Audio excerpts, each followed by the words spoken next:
Hi everyone, exam medicine channel में आप सभी का स्वागत है। हम बात करने वाले हैं Allahabad high court RO ARO CA upcoming recruitment 2024 के विषय में।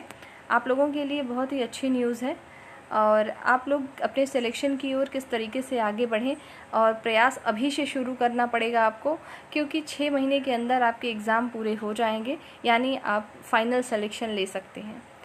जो लोग इसमें शामिल होते हैं, हमेशा से जो एग्ज़ाम होता है इसमें आरओ एआरओ का, तो उन अभ्यर्थियों को तो अच्छे से पता होगा। यदि कोई नए अभ्यर्थी इसमें जुड़ रहे हैं तो आप भी जान लीजिए कि इलाहाबाद में जब भी एग्ज़ाम हुआ है आज तक का रिकॉर्ड है कि 5 से 6 महीने के अंदर चाहे कोई भी भर्ती विज्ञापन हो, ग्रुप सी, ग्रुप डी या आरओ एआरओ का, वो कंप्लीट हो जाता है। इसके लिए आपको बेहतर तैयारी की ज़रूरत है। आपको हर एक गाइडेंस आपके पढ़ाई से संबंधित आरओ एआरओ सीए और टाइपिंग टेस्ट सभी के विषय में आपको जानकारी प्रॉपर रेगुलर बेसिस पे मिलती रहेगी जब जिस चीज़ की ज़रूरत होगी। दूसरी बात यह है कि चैनल के माध्यम से आपको सटीक जो कि एग्ज़ाम में प्रश्न के लेबल होते हैं उस स्तर के लिए आपको प्रैक्टिस सेट और हर एक चीज़ प्रोवाइड की जाएगी। और जो आपको मेरे द्वारा दिया जाएगा वीडियो, उसके जो है फ्री में आपको सारे टेलीग्राम पर सब चीज़ें मिलेंगी। उसके लिए आपको कुछ मेहनत करना नहीं पड़ेगा, बस आपको पढ़ना है और रिवीजन करना है। ये चीज़ें आपको करनी होंगी और आप चाहें तो अपने सिलेक्शन की शुरुआत हमारे साथ कर सकते हैं। हम सब एक साथ मिलके अगर सिलेक्शन की ओर बढ़ेंगे तो सबकी मदद होगी और सब लोग अच्छे से सक्सेस होंगे। तो उसमें सबसे ख़ास बात आपको ये बतानी है कि कोई भी कैंडिडेट हो, आज के टाइम में कोई भी एग्ज़ाम देता है तो सबसे पहले उसको डर पेपर से नहीं लगता, सबसे ज़्यादा डर लगता है पेपर लीक होने का, कोर्ट में मैटर का फंसने का, वैकेंसी क्लियर होगी या नहीं होगी, इस चीज़ का सबसे बड़ा डर होता है, चाहे कोई भी पेपर हो इस दौर में। तो अगर हम हाई कोर्ट की प्रॉपर बात करें तो हाई कोर्ट के लिए अभ्यर्थी इसलिए भी परेशान है कि पहली बार ऐसा हुआ था कि प्रीवियस ईयर में ऑनलाइन एग्ज़ाम कंडक्ट हुआ और वो उसको कराया किसने, तो वही आपकी नेशनल टेस्टिंग एजेंसी एनटीए ने कराई।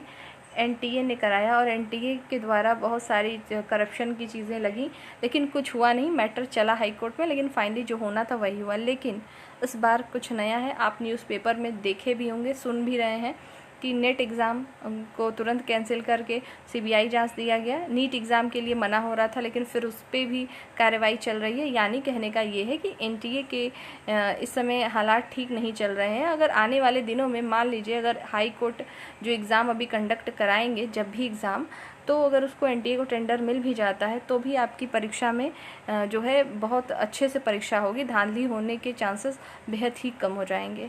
क्योंकि जिस हिसाब से आप देख रहे हैं चीज़ें चल रही हैं। और यूपी की बात करें तो यूपी पुलिस में भी जो चीज़ें हुई थी, उस पूरे जो संस्था थी उसको भी जो है रिजेक्ट लिस्ट में यानी ब्लैक लिस्टेड कर दी गई है उस कंपनी को जिसने एग्ज़ाम आपके कंडक्ट कराए थे। तो अच्छा कदम है ये सभी अभ्यर्थी के लिए। तो आप सभी लोगों के लिए जो कि इलाहाबाद हाई कोर्ट की भर्ती की तैयारी कर रहे हैं, आप सभी के लिए ये बहुत ही अच्छी न्यूज़ है कि ऐसा होगा। क्योंकि ऐसा होता है कि जब एक बार इंस्ट्रक्शन मिल जाते हैं, सज़ा मिल जाती है किसी चीज़ की, तो दोबारा करने के लिए 100 बार सोचना होता है। तो वही चीज़ है कि आने वाले टाइम में आपके अगर परीक्षा एनटीए भी कराएगी तो भी आप परेशान ना हो। जो अच्छे से मेहनत शुरू कर देगा अभी, वही सफल होगा। ठीक है, तो आप लोग अपने सिलेक्शन की तैयारी शुरू करिए। आपको परीक्षा की तैयारी नहीं करनी है, आपको सिलेक्शन की तैयारी करनी है। हमें फाइनल सिलेक्शन कैसे लेना है। अब बात करें कि आपको जो मैंने इसमें सारे सब्जेक्ट बता रखे हैं पहले से ही, आप सभी को पता होगा कि इसमें क्या क्या सब्जेक्ट आते हैं। और आपको मैंने स्टडी मटेरियल के विषय में बताया है कि आप अपने तरीके से अगर पढ़ना चाहते हैं तो कहाँ से चीज़ों को पढ़ेंगे तो बेहतर ढंग से आप इसके क्वेश्चन को अटैम्प्ट कर पाएंगे।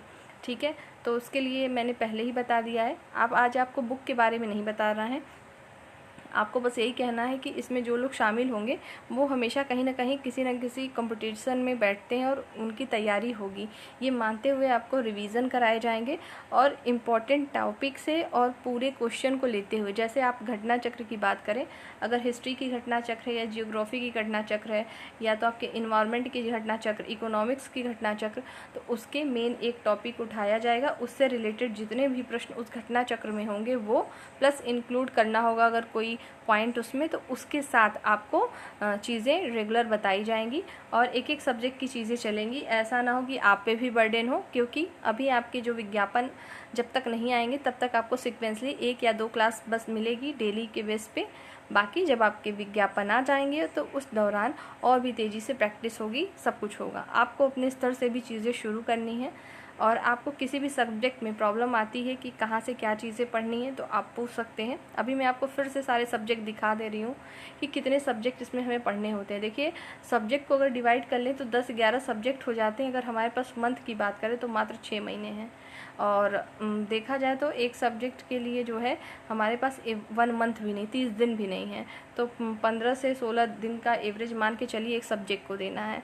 और पढ़ना बहुत कुछ है, ठीक है, जैसे हिंदी, इकोनॉमिक्स पढ़ना है आपको, इंग्लिश पढ़नी है, रीजनिंग है इसमें आती है, मैथ्स भी थोड़ी बहुत आती है, कंप्यूटर, यूपीजीके, और जो है हिस्ट्री, जियोग्राफी, साइंस, सब कुछ आता है इसमें, ठीक है।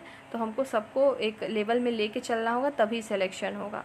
दूसरी बात यह है कि इसमें मेरिट ज़्यादा जाती है क्योंकि निगेटिव मार्किंग नहीं होती, कोई भी निगेटिव मार्किंग इस परीक्षा में न होने के कारण जो है मेरिट हाई जाती है। दूसरा कारण ये भी है कि लेवल 6-8 की जॉब वनडे एग्ज़ाम में कहीं आपको देखने को नहीं मिलती है कि वनडे एग्ज़ाम में मिले। तो इसमें जो है जो यूपीपीएससी के जो कैंडिडेट हैं आरओ के, वो भी इसमें शामिल होते हैं, प्लस पीसीएस के अभ्यर्थी भी शामिल होते हैं। तो उनकी जीके जीएस नो डाउट अच्छी होती है, तो उससे भी नंबर वो ज़्यादा गेन कर पाते हैं। तो अगर जिसको नंबर अच्छा लाना है उसे सबसे ज़्यादा इस समय प्रैक्टिस और रिवीजन की ज़रूरत है।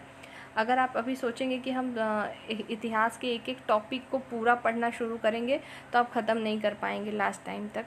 तो अभी से यही है आप सबके लिए कि आपके पास कोई नोट्स हो या प्रीवियस ईयर की कोई चीज़ हो तो आप उससे पढ़िए। चैनल के माध्यम से पूरी आपकी हेल्प की जाएगी, हर एक चीज़ मैं खुद दूंगी आपको, आप वहाँ से पढ़ेंगे, ठीक है। तो हम सब लोग मिलकर इसके लिए तैयारी करेंगे। और दूसरी बात यह है कि इसके क्वालिफ़िकेशन सब कुछ पहले ही बताया गया है आपको, तो उस वीडियो में पूरा नहीं बताना। बस एक चीज़ और बतानी है कि कंप्यूटर सर्टिफिकेट इसमें जो है अनिवार्य है।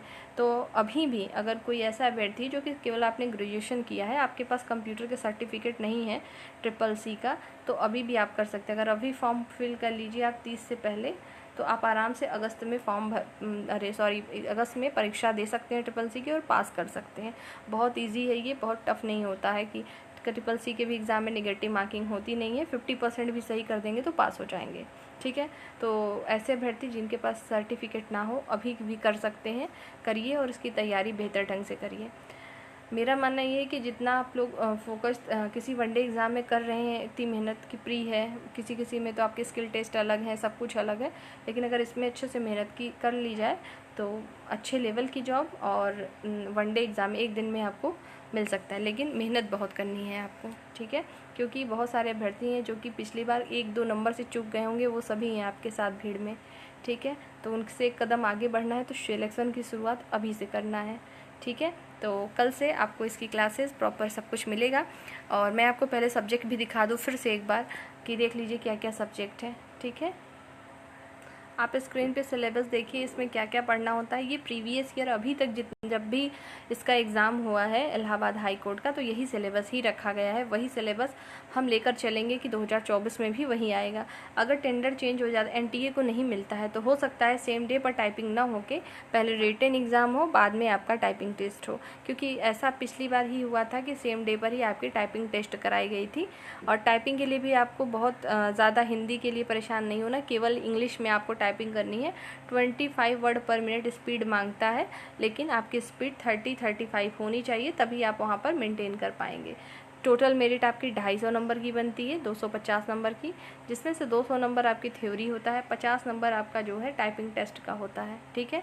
इसमें मिनिमम क्वालिफाई करना होता है 17 नंबर, लेकिन 17 नंबर लाएंगे तो फेल हो जाएंगे, इसलिए क्योंकि यहाँ पर 50 में से 48-49 नंबर लाने वाले भी कैंडिडेट हैं। तो आपका जो कंपटीशन है अच्छे लेवल के लोगों से है, तो किसी को कमज़ोर नहीं समझना है, बस अपने लिए मेहनत करना है कि हम बेहतर करते चलें, ठीक है। तो ये सिलेबस देखेंगे, जैसे आपको इसमें क्या क्या चीज़ें आती हैं, जैसे आपको general science, history, Indian national movement और Indian polity, economics, culture, Indian agriculture, commerce and trade, और जो है पॉपुलेशन आता है, इकोलॉजी, अर्बनाइजेशन आएगा, और इन इंडिया कॉन्टेक्स्ट, मतलब इंडिया के परिप्रेक्ष्य में, मतलब भारतीय जो इकोलॉजी है, अर्बनाइजेशन है, पॉपुलेशन है उसके विषय में। वर्ल्ड ज्योग्राफी और इंडियन ज्योग्राफी सब कुछ आएंगे। करंट और नेशनल करंट आएंगे। करंट अफेयर के लिए 6 मंथ का अभी जो लास्ट 6 मंथ है अभी से उसको कवर करना है। फिर जब आपके एग्ज़ाम होंगे तब के जो बचे रहेंगे उसको कवर करना पड़ेगा आपको।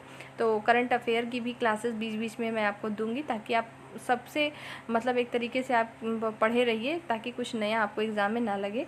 उसके बाद जनरल एप्टीट्यूड आता है और इसी में आपका फिर इंग्लिश ग्रामर, हिंदी ग्रामर आता है, कंप्यूटर नॉलेज आती है, ठीक है। और स्पेशली नॉलेज आपको होना चाहिए उत्तर प्रदेश के, जैसे education, culture, agriculture, industry, trade, livings और एंड सोशल जो है ट्रेडिशंस जो हैं वहाँ की सांस्कृतिक सब कुछ उस उत्तर प्रदेश का स्पेशली उससे प्रश्न आते हैं। तो उत्तर प्रदेश के लिए आपको जो है परीक्षा वाणी की बेस्ट बुक है। प्रीवियस ईयर का मैंने शुरू किया था, 2-3 आपको कराए हैं चैप्टर, उसको आगे कंटिन्यू जारी करेंगे। तो ये सारी चीज़ें हैं। बाकी क्या चीज़ कैसे पढ़नी है उसके लिए ऑलरेडी वीडियो अवेलेबल मैंने कराई थी, देखना हो तो देखिए, नहीं देखना हो तो उसके लिए कोई ज़रूरत भी नहीं है। कल से आपको प्रॉपर चीज़ें मिलेंगी। और मैंने बताया जैसा कि हम घटना चक्र से पहले शुरू करेंगे एक एक सब्जेक्ट को लेकर, कि इस सब्जेक्ट का शुरू किया तो उस सब्जेक्ट के मेन टॉपिक को कवर किया जाएगा, ठीक है। ज़रूरी नहीं है कि केवल एक ही सब्जेक्ट, क्योंकि क्या होता है एक ही सब्जेक्ट पढ़ने में भी बोरियत महसूस होती है कभी। तो जैसे कभी जनरल साइंस का मेन टॉपिक उठा के कवर करा दिया कोई आपको, फिर उसके बाद इंडियन नेशनल मूवमेंट का करा दिया, जो मेन पहले टारगेट पॉइंट है जहाँ से प्रश्न ज़्यादा क्वेश्चन आते हैं उसको कवर कराएंगे, फिर जो बचते हैं उसको कवर कराया जाएगा, ठीक है। जैसे पॉपुलेशन से क्वेश्चन फिक्स है आना, 1-2 प्रश्न तो आने ही आने हैं, वहाँ से करा लिया पहले।